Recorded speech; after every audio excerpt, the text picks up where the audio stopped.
This show is a member of the Sorgatron Media Podcast Network. Find out more at sorgatronmedia.com.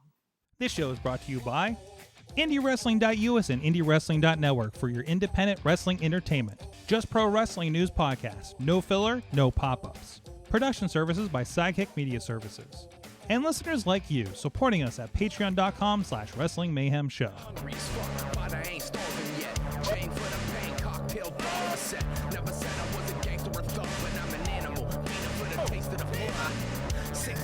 Hey guys, it is the Indy Mayhem Show. I'm Mike Sorg at Sorgatron on Twitter here in the Sorgatron Media Studios in Pittsburgh, PA. If you haven't checked this show out before, this is where we talk with people in and around independent professional wrestling. And we're back at it. It's been a couple months. Thank you to Ryan and Nicole, and she did her great Sunday sessions in celebration of Black History Month. It is on, if you're listening to us on the podcast feed for Indy Mayhem Show or the Wrestling Mayhem Show super feed. And, of course, over on the IndyWrestling.us website, all of the great interviews of this show and what she did there, including, we had Rev Ron Hunt, one of our favorites on the Wrestling Mayhem Show, and the Ring of Honor, now Ring of Honor, as of this recording, six-man champion, Shane Taylor was a part of that, so please go check out some of that other stuff on the feed. But today we will be talking with our guests in a moment, but in the meantime, please go check out, as I mentioned, IndyWrestling.us. You can check out a lot of people that we've been talking with on the show in action over there, whether it be on VOD, DVD, our great network, or streaming free and over on their YouTube page and Twitch channels. Please go check all of that out, and of course at WrestlingMayhemShow.com, where you can find this and other fine professional wrestling podcast. With us right now on the line is Derek Stowers of Pro Wrestling Conquest. How you doing, Derek? Hey man, doing great. How are you? Awesome. And what's your title over there with Pro Wrestling Conquest? One of the owners. One of those guys running the show. Is that it? Yes, sir. Part of the team. So, of course, I guess in full disclaimer, I've been working with you guys on video for the last several shows for the last, I guess, couple of years. I know it's so spread out. I can't believe it's been it feels like 2 or 3 years, I guess, now, right? I know, sure. So, but we're going to get to know what you guys are doing down there in Charleston, West Virginia, just a mere 3.5-hour drive from where we're at here in Pittsburgh. But we like to break the ice a little bit, Derek. Tell us, what is your earliest memory of pro wrestling? Earliest memory of pro wrestling, I believe, mirrors my earliest memory of life. I was in a department store with my mom, and she told me that I could pick out just one toy. And I was indecisive about what I wanted. And she said, hey, why don't you buy this policeman? And I looked at the policeman, and I was going to buy the policeman. And then I saw that there was another figure, a 2-pack. The policeman was the big boss man. The 2-pack was the rocker. So I bought those, not knowing what they were, until one day I was flipping channels and I saw the guys on TV. So, hey, those are the figures I just bought. And I tuned in, and I never tuned out. So you picked up just the toys based on look on the shelf toys, and then made that connection later on down the road. Yes, sir. Mom pitched me the big boss man. She didn't know it was wrestling. Mm-hmm. She just said, buy the policeman. And instead of buying the policeman, I thought, I should get the 2-pack, not knowing what those guys were either. And just lucky for me, I was flipping channels and I saw the guys that I bought, and I tuned in. That's awesome. So you went from that, of course, Pro Wrestling Conquest, it's your kind of first endeavor in the professional wrestling business, correct? Yes, sir. So, through this watching wrestling, you say you never went back. Was there always an inkling of maybe doing something and being part of that presentation in some form? Yeah, absolutely. Growing up, I always thought I wanted to be a wrestler. Once I got a little bit older, I realized I'm not in front of the camera kind of guy or a crowd performing kind of guy, but I'm in real life, I'm into sales. That's what I do to feed my family. Mm-hmm. And I thought, what better thing to sell, what better thing to market than professional wrestling for me? So I thought it was a great fit. That's great. So we talked about it a little bit beforehand. So you're kind of a fan of independent professional wrestling in the area. How did you discover, go from the stuff on TV to at what point did you find that there was stuff in your town? Well, even when I was young, I read all the after mags and even got into a little bit of tape trading. So I always knew there was more than just what was on TV. Like I said, once I got a little bit older, just wanted to dive in and do our own thing here in Charleston. Mm-hmm. And Charleston's a decent market too. I know the week after here in Pittsburgh, we had AEW. It was with you guys down there. I think that was infamously the Rick and Morty week for AEW. Yeah. So, I mean, that was like within the first month or two. So, I mean, it had to been. I guess as you get in that area, that's a pretty prime market. Did you guys usually get like WWE shows and stuff like that? We got WWE house shows rarely, but in WCW days, we got the Nitros. We even got a sold out pay-per-view. David Flair's debut was in Charleston. I remember that vividly. WCW serviced this market, but WWE sort of ignored it. So, you're looking around indie wrestling. You felt like you could kind of apply your skills to something new here with this and serve your area over there. So tell me a little bit about those earlier days. There's a, I guess not as physical, but much like people becoming wrestlers and not realizing how hard it is. What were your early pains in kind of discovering how to run a wrestling show? Well, we wanted to be promoters and didn't realize how hard it was. That was a thing that happened. Our first show is August of 18. And my whole goal was, let's just jump in, announce it. Let's get too far to turn back and we'll figure it out. And we didn't have nearly the infrastructure that we needed. We didn't have the knowledge that we needed. Lots of people tell me that our first show was really fun and great, but I wasn't totally satisfied with it. Me and my partner swore that we'd never run again. We didn't even talk for a couple months after the show. But 5 or 6 months went by, and we both started thinking about the things that we could have done better and things that we could tweak. And we gave it another go, and we started building after that. The second show sort of clicked for us, and we've been on a rocket ship ever since. That's great. So tell me a little, because again, I was kind of like last minute, I think, thrown on a show. I think it was maybe your fourth show, if I'm not mistaken. There.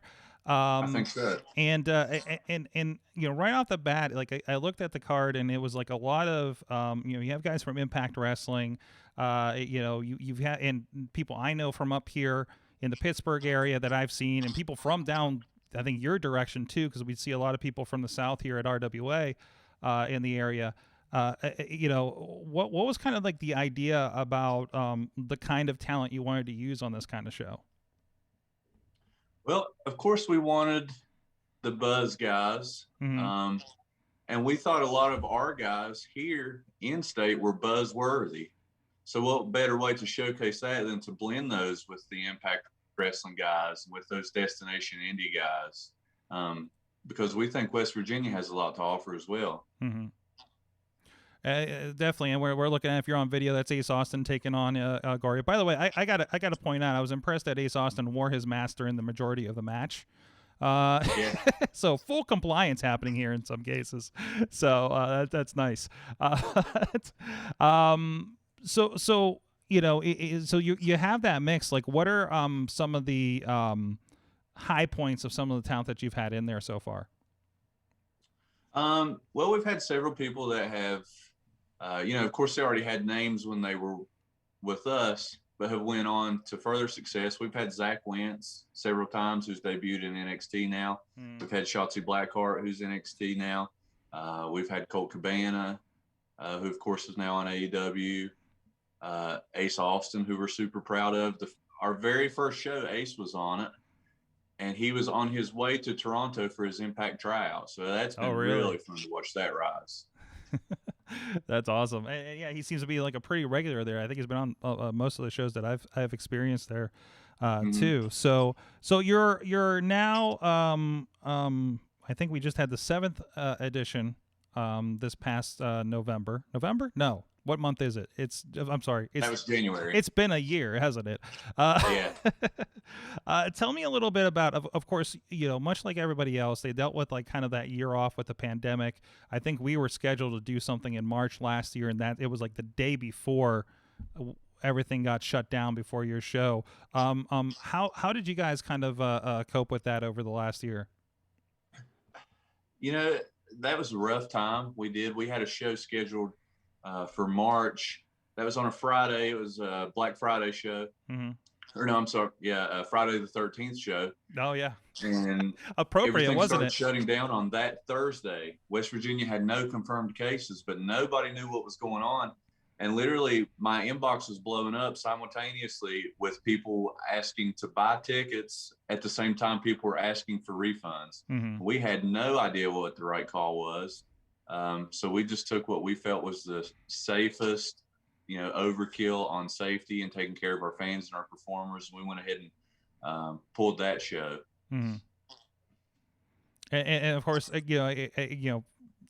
other tries, and finally you got back to it. Back for the I think that was the Black Friday show in November, right?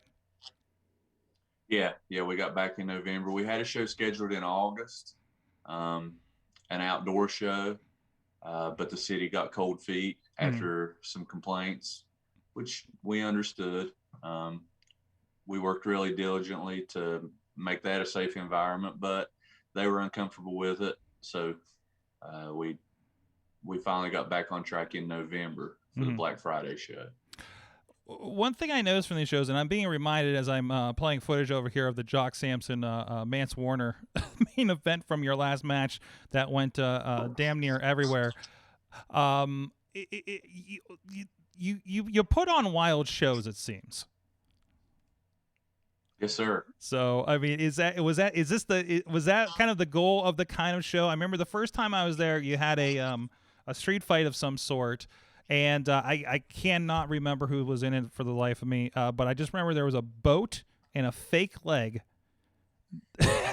like a prosthetic leg, that I think the Beastman still has in the trunk of his car, or he found another one. I don't know where he travels.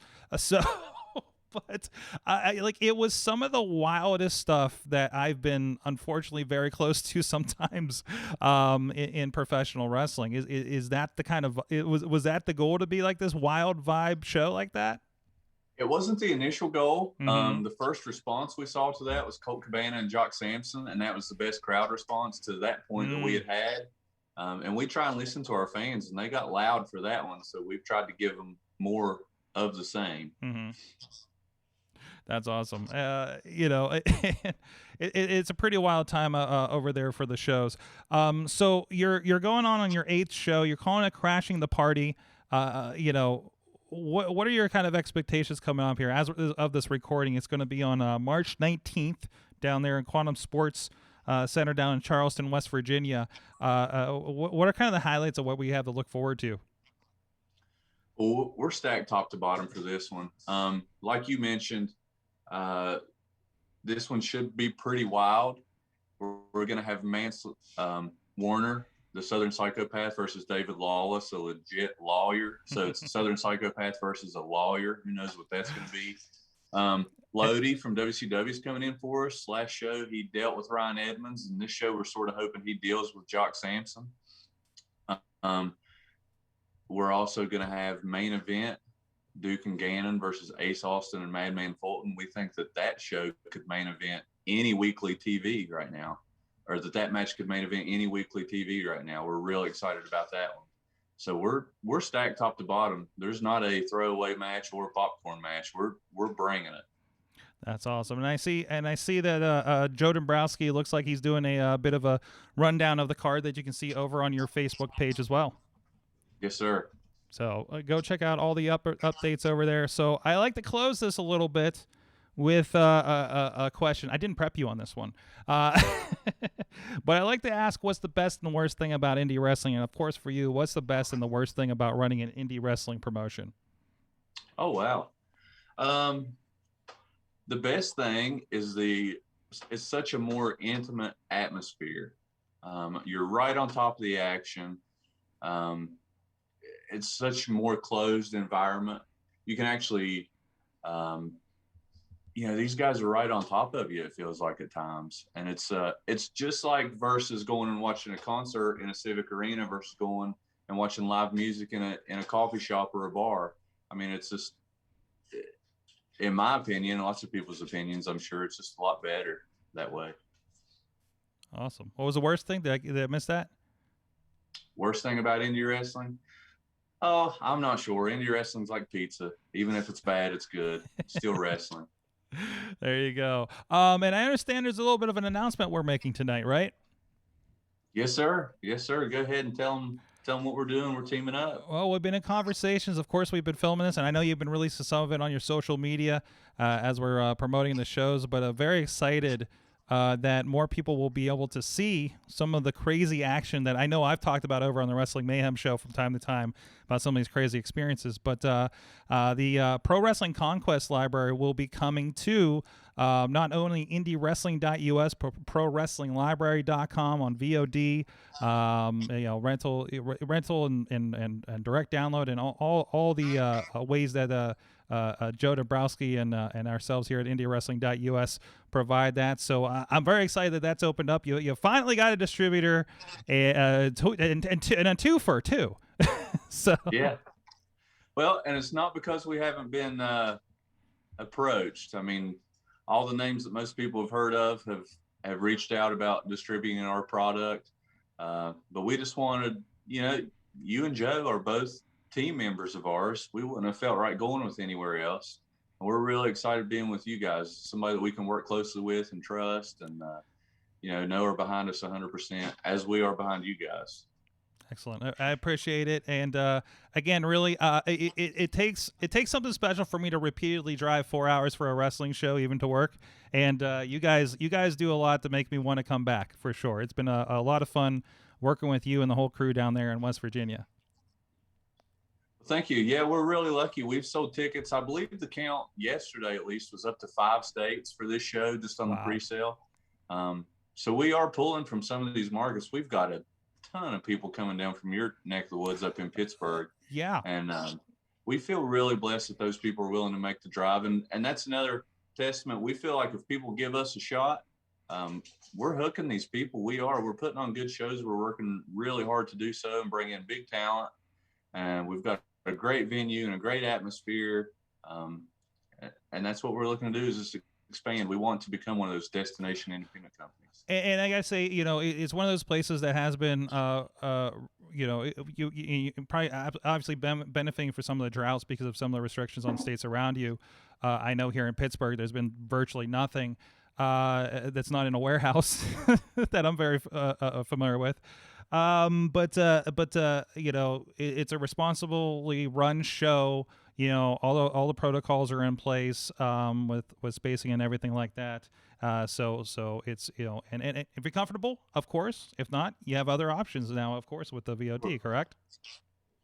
Yeah, and that's West Virginia. COVID restrictions have not been at all lax. It is a lot of extra money and a lot of extra work and a lot of extra attention to make sure that we run these shows safely.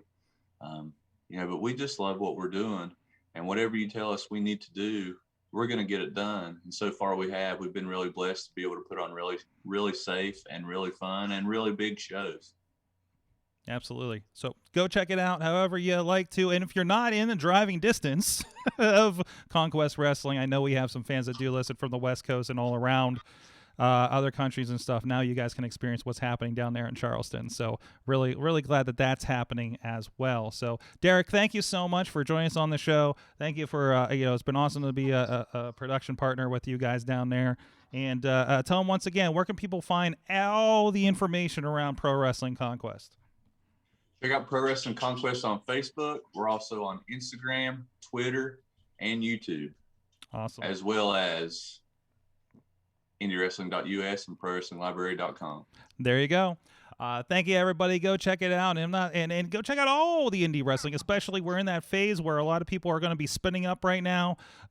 Maybe in your neck of the woods, wherever that may be, and especially in that time, is very important. Again, if you're not feeling comfortable, that's okay. But however, if there's other options to support your favorite indie wrestling as they're spinning up, doing shows as Conquest has been doing the last couple months, please continue to support that, because in most cases now more than ever, that's